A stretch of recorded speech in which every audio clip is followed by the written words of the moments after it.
নমস্কার, কেমন আছো তোমরা সবাই? আশা করছি ভালোই আছো, আর আমিও খুব ভালো আছি। তো চলে এলাম আর একটা নতুন ব্লগ ভিডিও নিয়ে।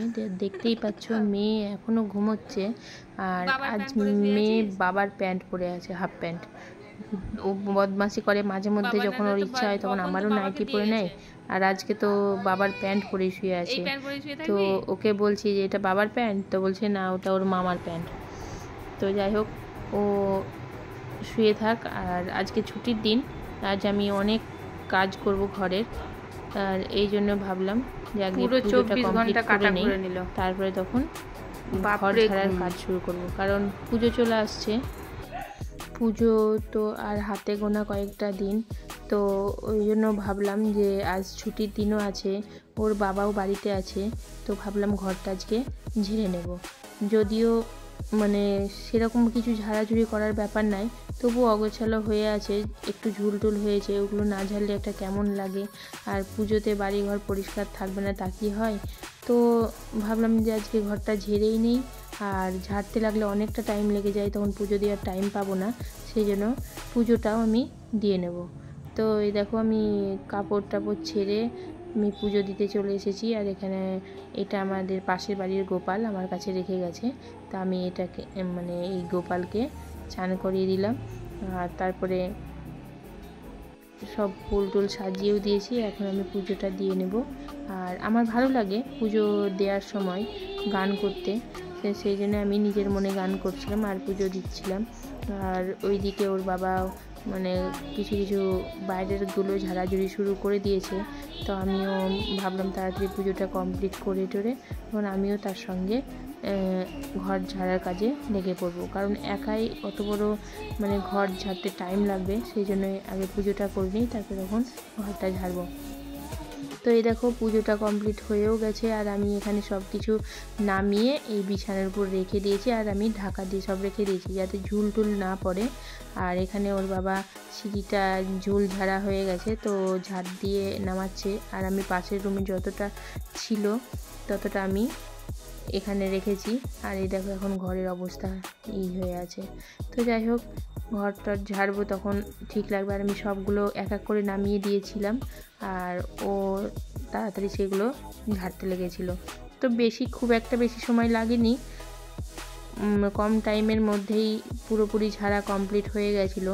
উপর নিচ সব জায়গা নিজে নিজে ও ঘর ঝাড়ছে আর আপন মনে গান শুনছে।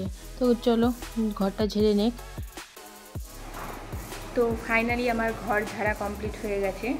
আর এ দেখো, দেখতে পাচ্ছ সব এগুলো এখানেই রাখা আছে। এগুলো আমি এখন রান্না বসাবো। এখন অনেকটাই দেরি হয়ে গেছে, রান্না করতে হবে। তো আমি রান্না টান্না করে বিকালে যখন মানে ফ্রি হব খাওয়া দাওয়া খেয়ে, তখন আমি এগুলোকে আস্তে আস্তে গুছাবো। তার আগে এখন বেড কভারটা চেঞ্জ করে নেবো, মানে চেঞ্জ করা হয়ে গেছে, বেড কভারটা বিছানায় পেতে দেবো, নাহলে দেখতে কেমন একটা বাজে লাগছে। তো দাঁড়াও, তোমাদের ঘরটা এখন কেমন পরিস্থিতি আছে তোমাদের দেখিয়ে দিই।